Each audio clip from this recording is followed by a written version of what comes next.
Welcome back, or welcome for the first time. This is the third video of this type. I think they call them a vlog, a video blog.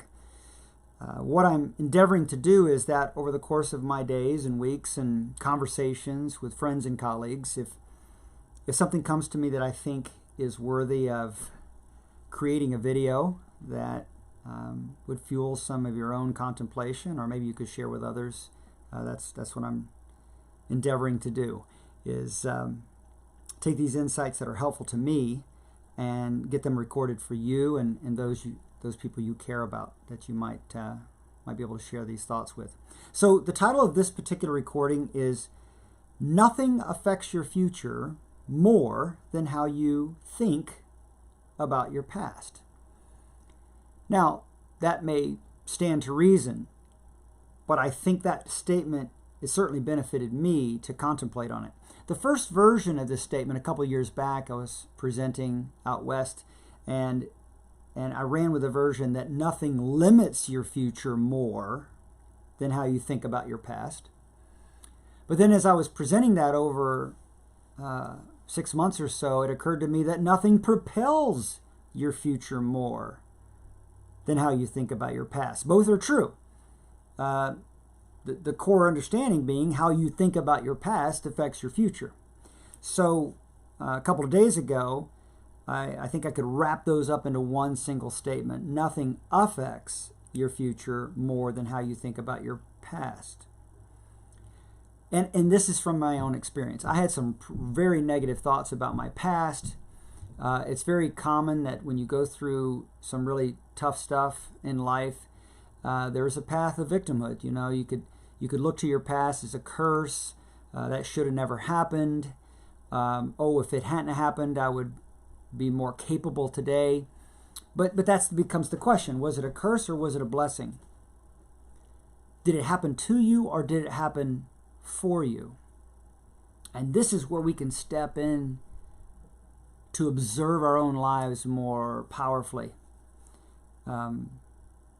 For many years after my parents divorced when I was 11, I was estranged from my dad. Some of you know the story. I was estranged from my dad for over 30 years. And the way I thought about that estrangement, the way I thought about how that divorce unfolded, the way I thought about my biological father seriously impacted my life, limited me in so many ways because I had a certain idea of shame that he wasn't good enough, he was a loser, therefore there was a part of me that was a loser.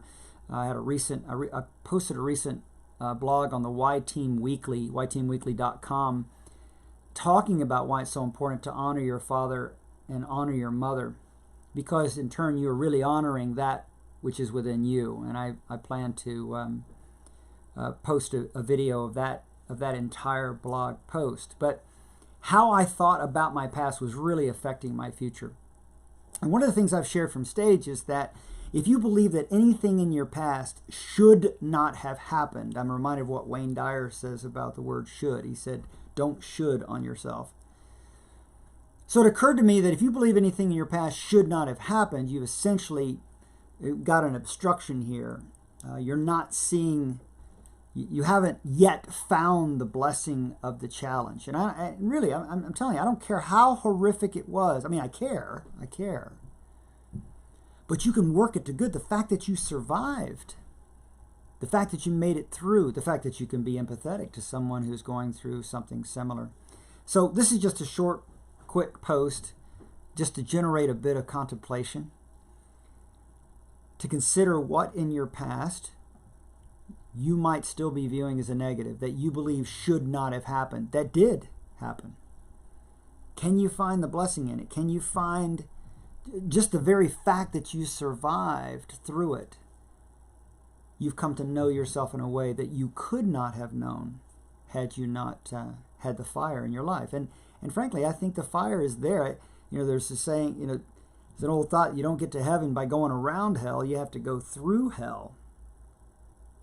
There's something that gets burned off in the fire. You know, they say burning off at the dross, the unwanted part of ourselves. It's a shedding of the skin. It's a new birth. It's a phoenix, right? The phoenix rises from the ashes.